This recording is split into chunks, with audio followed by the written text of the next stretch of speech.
नमस्कार मित्रों, मैं अरुण सोनकर आप सभी का स्वागत करता हूं हमारे YouTube चैनल पर। दोस्तों, आज का जो टॉपिक है वो है मानव कंकाल तंत्र। मानव कंकाल तंत्र का मतलब एक ऐसा तंत्र जिसकी मदद से इंसान ने पूरे जगत को जीत के रखा है, वह है कंकाल तंत्र। आप देखेंगे कि कंकाल तंत्र यानी हड्डियों, हमारे शरीर का जो ढांचा है, ढांचा को तैयार करवाना हड्डियों के द्वारा, वही है मानव कंकाल तंत्र। आप देखेंगे मानव कंकाल तंत्र में एक अडल्ट इंसान के अंदर, एक अडल्ट यानी 30 साल तक एज लेके चलते हैं, तो 30 साल के इंसान के अंदर हमारी बॉडी में तकरीबन 206 हड्डियां होती हैं। क्या किसी एक अडल्ट ह्यूमन में अगर आप 30 साल पर देखेंगे तो टोटल हड्डियां होंगी 206। उन 206 हड्डियों के बारे में हम लोग अभी डिस्कस करेंगे। हो सकता है कि 2 से 3 वीडियो आ जाएं, लेकिन इसके बारे में हम लोग सारा कुछ डिस्कस करेंगे। ह्यूमन स्केलेटन की मदद से आज इंसान इस तरीके का दिखता है।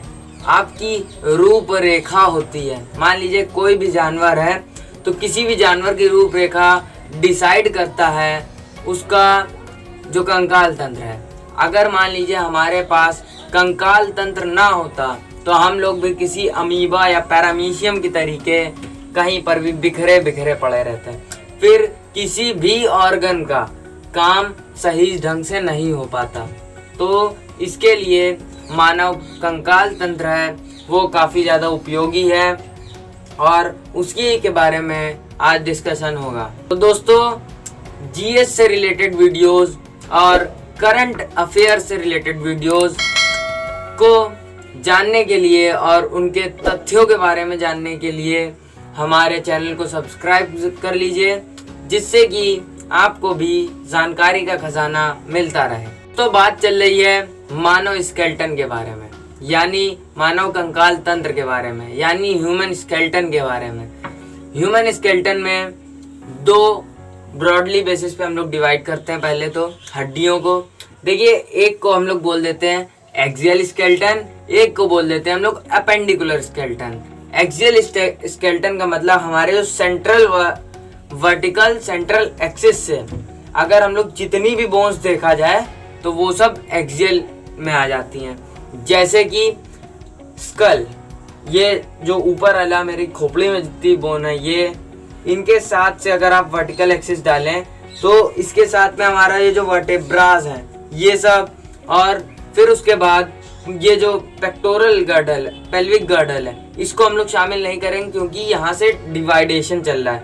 तो आपने यहाँ तक देखा। और वर्टेब्रास के साथ में रिब्स जुड़े होते हैं, रिब्स, तो ये रिब्स को भी काउंट करा जाएगा। और ये रिब्स के साथ स्टर्नम जुड़ी होती है, आगे वाली बोन, इसको भी काउंट किया जाएगा। तो ये सब पार्ट होते हैं एक्सियल स्केलेटन के। किसके पार्ट होते हैं? सब एक्सियल स्केलेटन के। एक्सियल स्केलेटन के बाद जो दूसरा आता है वो होता है अपेंडिकुलर स्केलेटन।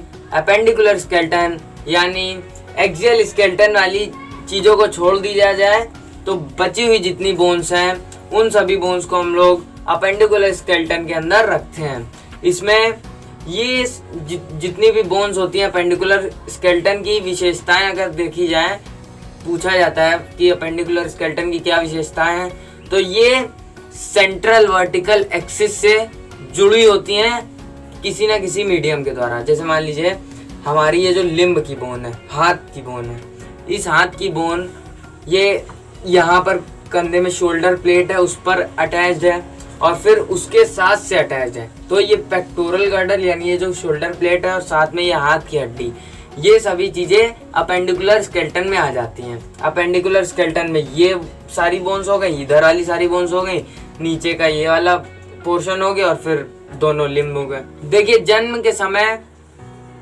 इंसान के अंदर यानी एक कोई फीटल कंडीशन में हमारे पास 300 हड्डियां होती हैं। फीटल कंडीशन यानी जब नवजात होता है बच्चा, उससे भी पहले की कंडीशन को बोलते हैं फीटल कंडीशन। उस कंडीशन तक हमारे पास 300 हड्डियां होती हैं।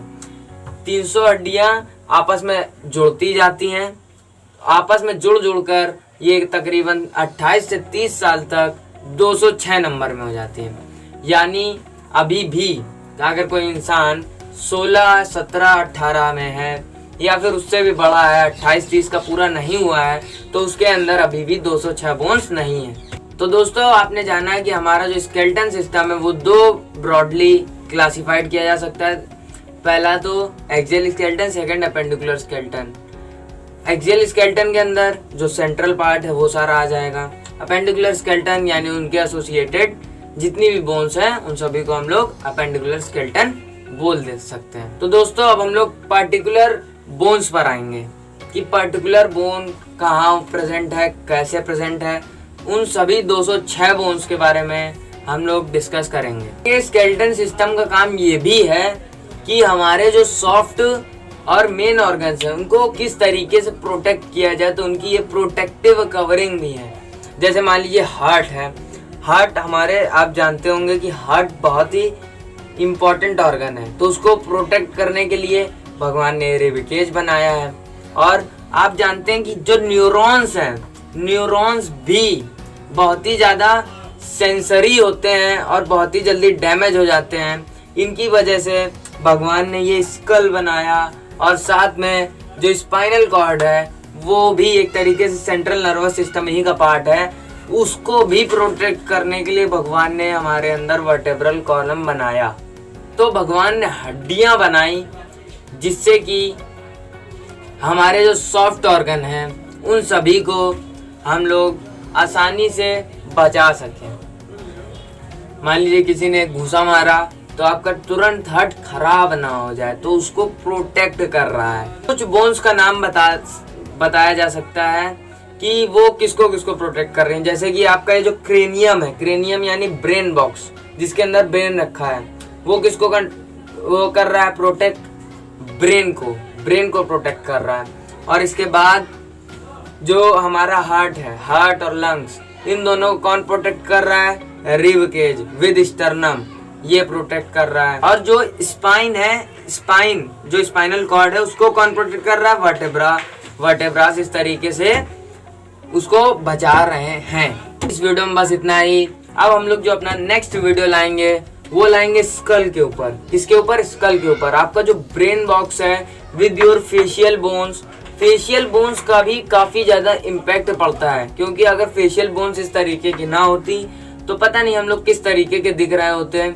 और भी बहुत सारी चीजें हैं, जैसे मान लीजिए अगर आपकी नाक की हड्डी सही ना होती तो किस तरीके से यार अंदर जाती, ये सब तो चपा कपस करता था।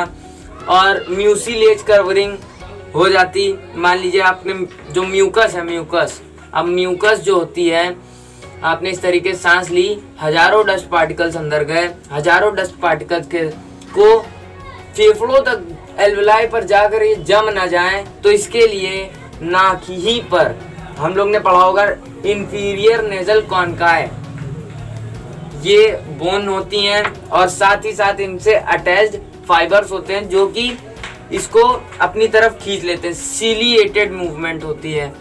और साथ में जो म्यूकस है वो म्यूकस इसको चपकाती जाती है डस्ट पार्टिकल्स जो होते हैं, जिससे कि अंदर ज़्यादा डस्ट पार्टिकल्स ना जा सके। तो दोस्तों इनको सपोर्ट कौन करता, इन सभी चीज़ों को। अगर मान लीजिए झगड़ा ना होता है तो आप खाना किस तरीके से खाते, अगर मान लीजिए कि पैलेटाइन बोन ना होती तो आप खाना किस तरीके से ऊपर नीचे नहीं हो जाता। पैलेटाइन बोन यानी जो पैलेट है, तालू पर आपने हड्डी देखी होगी। तो बहुत सारी चीज़ें हैं जिनकी मदद से हमारे जो सॉफ्ट ऑर्गन्स हैं और वाइटल ऑर्गन्स हैं उनको बचाया जा रहा है। और दोस्तों जो हम लोग नेक्स्ट वीडियो लाएंगे वो होगा ह्यूमन स्कल के ऊपर। ह्यूमन स्कल के अंदर हम लोग क्रेनियल की बोन्स पढ़ेंगे और फेशियल बोन्स पढ़ेंगे, हायोइड बोन पढ़ेंगे और साथ ही में ईयर ऑसिकल्स की बोन भी पढ़ेंगे। तो दोस्तों कुल मिलाकर जो अगला नेक्स्ट लेक्चर आ रहा है वो पूरा स्कल के ऊपर आ रहा है, और उससे जो नेक्स्ट लेक्चर आएगा वो वर्टेब्रल कॉलम के ऊपर आएगा। वर्टेब्रल कॉलम के बाद हम लोग एक लेक्चर जरूर लाएंगे रिब्स के ऊपर। हो सकता है वो वर्टेब्रल कॉलम ही के साथ अटैच कर दें, लेकिन 2-3 पार्ट्स में, 2-3 वीडियोस में आपको सभी 206 हड्डियाँ आपको बताई जाएंगी। तो दोस्तों जब तक के लिए हम अंतिम। जय हिंद, जय भारत।